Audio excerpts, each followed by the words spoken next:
Hello friends, तो आज हम स्टार्ट करेंगे क्लास 8 के वैद्युत धारा के रासायनिक प्रभाव के चैप्टर का सेकंड पार्ट, जिसमें आज हमारा टॉपिक स्टार्ट होगा वैद्युत लेपन से। ठीक है, विद्युत लेपन क्या होता है, किस तरीके से ये वर्क करता है, इसके बारे में पढ़ेंगे। मैंने सारे इंपॉर्टेंट पॉइंट्स हाईलाइट कर लिए हैं, जैसे आपको नोट्स बनाने में आसानी होगी। तो वीडियो को लास्ट तक देखिएगा, चैनल को सब्सक्राइब कर लीजिएगा और सारी वीडियोज़ को देखने के लिए आप हमारे चैनल की प्लेलिस्ट में जाकर के देख सकते हैं। तो विद्युत लेपन क्या होता है, देखिए मान लो कोई नई साइकिल है, नई साइकिल का आपने हैंडल देखा है, पट्टियों की रिम देखी है, कितने चमकदार होते हैं। ये कैसे चमकदार बनाए जा सकते हैं, ये तो होता है लोहा ही, अंदर तो लोहा होता है, लेकिन चमकदार कैसे बनता है। तो इसको चमकदार बनाने के लिए चमकदार परत देखो, और उसको अगर आप चमकदार परत को थोड़ा सा खुरचोगे ना, मान लो थोड़ा सा कहीं पे बिड़ गया, तो उसको थोड़ा सा परत जब खुरचते हैं तो अंदर क्या होता है, उतना चमकदार नहीं होता है। अब देखिए, महिलाओं को ऐसे आभूषण पहने हुए आपने देखा होगा जो देखने में सोने के प्रतीत होते हैं, तथापि अगर वो सोने के नहीं होते हैं। ठीक है, अन्य धातु की सतह दिखाई देने लगती है। अगर उस सोने को थोड़ा सा आप खुरचेंगे तो उसके अंदर अन्य धातु की परत दिखाई दे लगेगी। इन दोनों ही परिस्थितियों में एक धातु के ऊपर दूसरी धातु की परत चढ़ाई जाती है। ठीक है, एक धातु की सतह के ऊपर दूसरी धातु की परत किस प्रकार निक्षेपित की जाती है, इसके बारे में हम पढ़ेंगे। तो देखो, एक धातु की सतह पर दूसरी धातु की सतह को जब चढ़ाते हैं तो उसे हम कहते हैं वैद्युत लेपन। क्या कहते हैं? विद्युत लेपन कहते हैं। ये जो प्रक्रम होता है ना, ये विद्युत के माध्यम से होता है, इसलिए इसको विद्युत लेपन कहते हैं। ठीक, चलो यहाँ पे देखो क्या करना है, हमें प्रयोग है। देखो, एक कॉपर सल्फेट का लगभग 10 बाई 4 सेंटीमीटर साइज का एक तांबे की 2 प्लेट लेने चाहिए और उसमें स्वच्छ तथा सूखे बीकर में 250 ml आंसू जल लीजिए। ठीक है, इसमें चाय की 2 चम्मच भरकर कॉपर सल्फेट घोलिए। अधिक चालक बनाने के लिए कॉपर सल्फेट बिडेन में आप कुछ बूंदें तनु सल्फ्यूरिक अम्ल की डाल सकते हैं। तांबे की प्लेटों को रेगमाल से साफ कीजिए, उन्हें पानी में धोकर सुखाइए।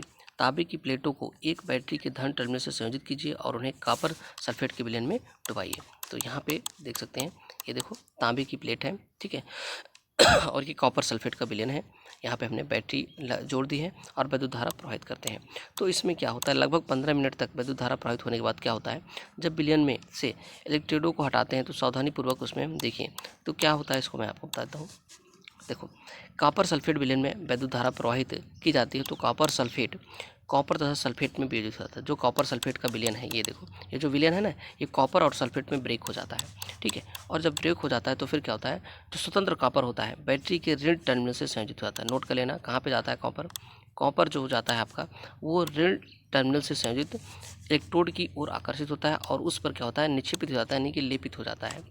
ठीक है, लेकिन विलयन में कॉपर की क्षय का पूर्ति कैसे हुआ, तो इलेक्ट्रोड से, तो दूसरे इलेक्ट्रोड से तांबे की प्लेट से बना है, समान मात्रा का कॉपर विलयन में घुल जाता है। इस प्रकार विलयन में जो कॉपर कम हुआ वह विलयन में पुनः स्थापित हो जाता है। यह प्रक्रिया चलती रहती है। देखो बात सुनो, यहाँ पे क्या होता है मैं आपको बताता हूँ। देखो, जैसे यहाँ पे बैटरी से हमने जोड़ दिया, 2 तांबे की प्लेटें थी और कॉपर सल्फेट का विलयन था। जैसे धारा प्रवाहित होती है, 15 मिनट बाद क्या होता है, ये जो विलयन है ना, इसमें से कॉपर सल्फेट है तो कॉपर निकल जाता है।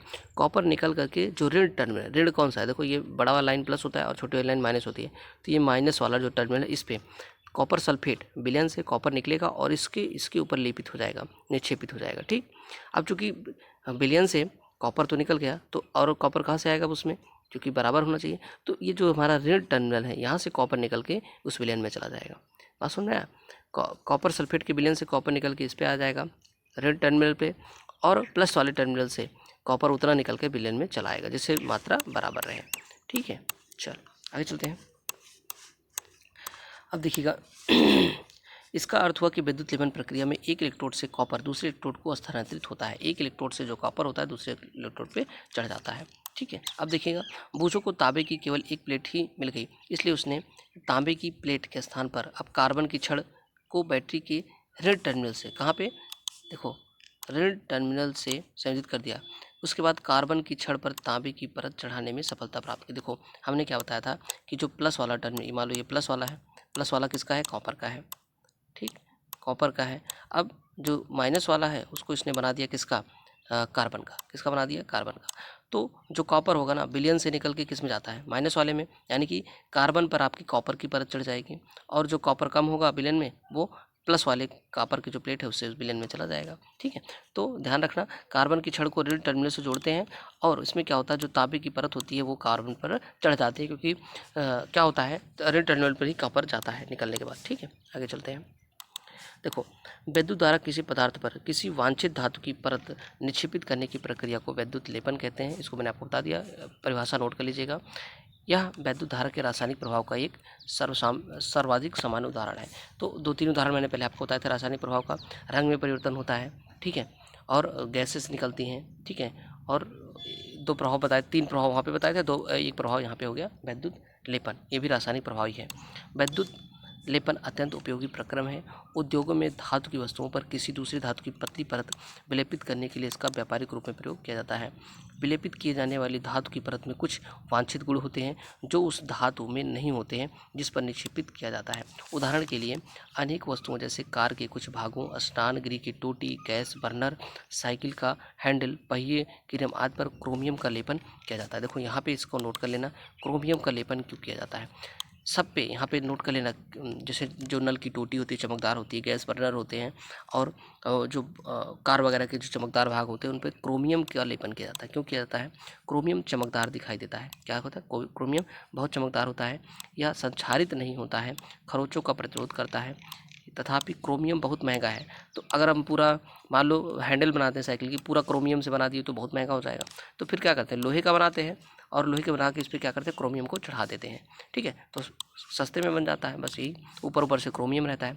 क्रोमियम महंगा है तथा किसी दूसरी वस्तु को क्रोमियम से बनाना आर्थिक दृष्टि से व्यवहारिक नहीं होता, इसलिए वस्तु को किसी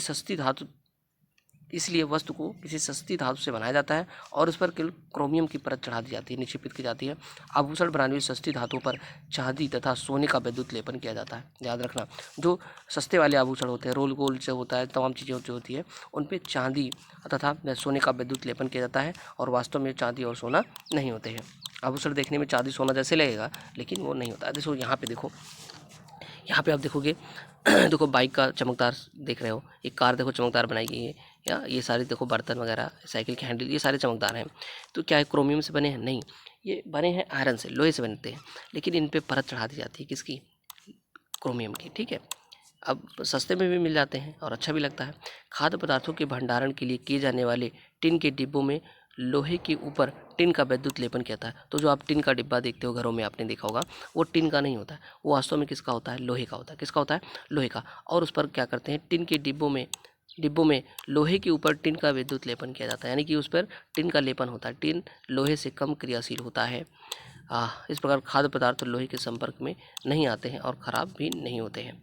पुलों और स्वचालित वाहनों की बनाने के लिए लोहे का उपयोग किया जाता है, तथापि लोहे में संक्षारित होने तथा जंग लगने की प्रवृत्ति होती है, अतः इसे संक्षारण तथा जंग लगने से बचाने के लिए लोहे पर जिंक की परत चढ़ाते हैं। इसको भी नोट कर लेना, लोहे पर किसकी परत चढ़ाते हैं? जिंक की परत। कहाँ पर? पुलों, स्वचालित वाहनों की प्रबलता को बढ़ाने के लिए लोहे पर जिंक की परत को हम चढ़ाते हैं, ठीक है, ध्यान रखना।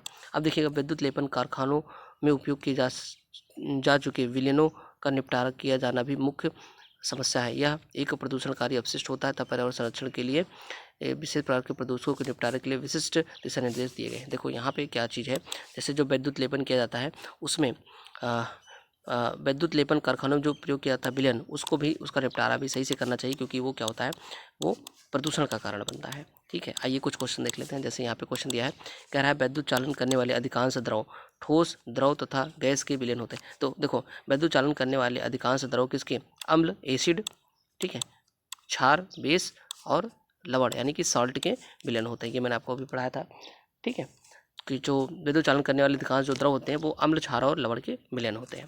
किससे? विलयन में विद्युत धारा प्रवाहित होने पर क्या होता है? रासायनिक प्रभाव उत्पन्न होता है। यदि कॉपर सल्फेट विलयन में विद्युत धारा प्रवाहित की जाए तो कॉपर बैटरी के किस टर्मिनल से संयोजित प्लेट पर निक्षेपित होता है? मैंने आपको बताया था कि जो कॉपर होता है वो ऋण टर्मिनल, किस पे? माइनस वाले टर्मिनल होता है, उस पर निक्षेपित होता है, ठीक है, इसको याद रखना। विद्युत धारा किसी पदार्थ पर वांछित धातु की परत निक्षेपित करने की प्रक्रिया को क्या कहते हैं? तो विद्युत धारा द्वारा किसी पदार्थ पर वांछित धातु की परत को निक्षेपित करने की प्रक्रिया को क्या कहते हैं? विद्युत लेपन कहते हैं, ठीक है। तो ये क्वेश्चन यहीं तक था। तो आई होप आपको अच्छा लगा होगा वीडियो। पसंद आए तो चैनल को सब्सक्राइब करना, वीडियो को लाइक करना। Thanks for watching.